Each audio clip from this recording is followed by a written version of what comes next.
Hello everyone, আসসালামু আলাইকুম। চলেন আজকে পিঠা বানাতে আমি কিছু কথা বলি আপনাদের সাথে। যদিও এরকম ভিডিও আমি বানাই না, তারপরে ভাবলাম কেন যেন বানাই। আমার ইচ্ছা করতেছিল। আসলে ইচ্ছাটা তো প্রাধান্য দিতে হবে, তাই না? তো ভিডিওটা বানানো কিছু মানুষের জন্য, আবার কিছু মানুষের জন্য অবশ্যই না। পৃথিবীতে কিছু মানুষ আছে যারা অন্যকে ভালো করতে দেখলে সহ্য করতে পারে না। আছে না বলেন? কেউ একটু এগিয়ে গেলেই অনেকের মনে হিংসা জন্ম নেয়।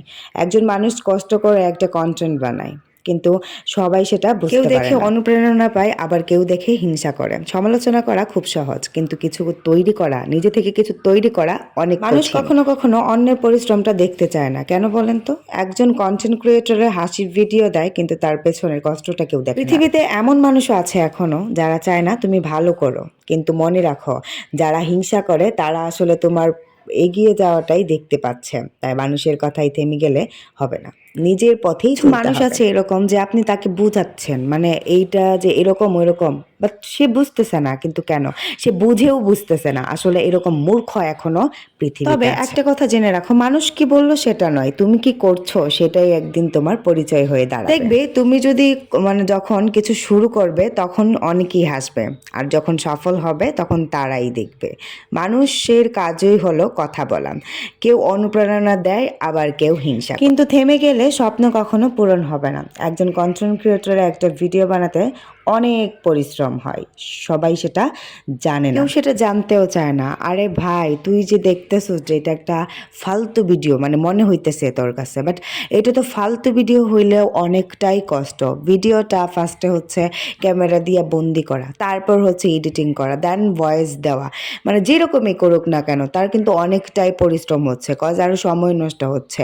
তুই একদিন করে দেখ কেমন লাগে, বাট এটা কেউই বুঝবে না, এত বুঝিয়ে লাভ নেই। অনেক মানুষ আছে অনেক ফালতু কমেন্ট করে, আসলে আমি তাদের উদ্দেশ্যেই কিছু কথা বলা, নয়তো এতগুলা কথা আমি কখনোই বলতাম না। আজকাল মানুষকে অনেক বেশি হিংসা করে। ধরেন একটা মেয়েকে কিন্তু দেখতে পারে না, এটা স্বাভাবিক, আমার ক্ষেত্রেও ঠিক আছে।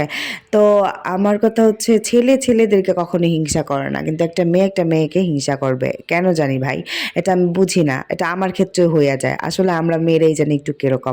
আসলে আমরা যদি এটা না করতাম, মানে হিংসামিটা, তবে অনেক সুন্দর হতো এই পৃথিবী। যেমন এখন একটা কথা বলি, সেটা হচ্ছে গ্রামের মানুষের সাথে শহরের মানুষ কখনোই মিলবে না।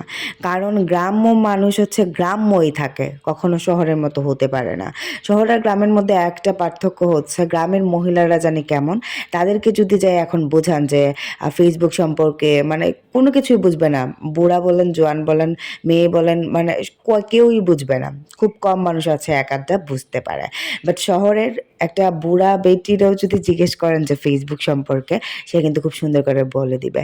আসলে এটাই হচ্ছে গ্রাম আর শহরের মধ্যে পার্থক্য। যাক, আমার কথায় যদি কেউ কষ্ট পেয়ে থাকেন অবশ্যই মাফ করে দিবেন, মানে ক্ষমা দৃষ্টিতে দেখবেন। সো আজকে ছিল এই ভিডিও। কেন জানি কথাগুলো বলতে ভালো লাগছে, আর পিঠাগুলা কেমন হয়েছে অবশ্যই জানাবেন।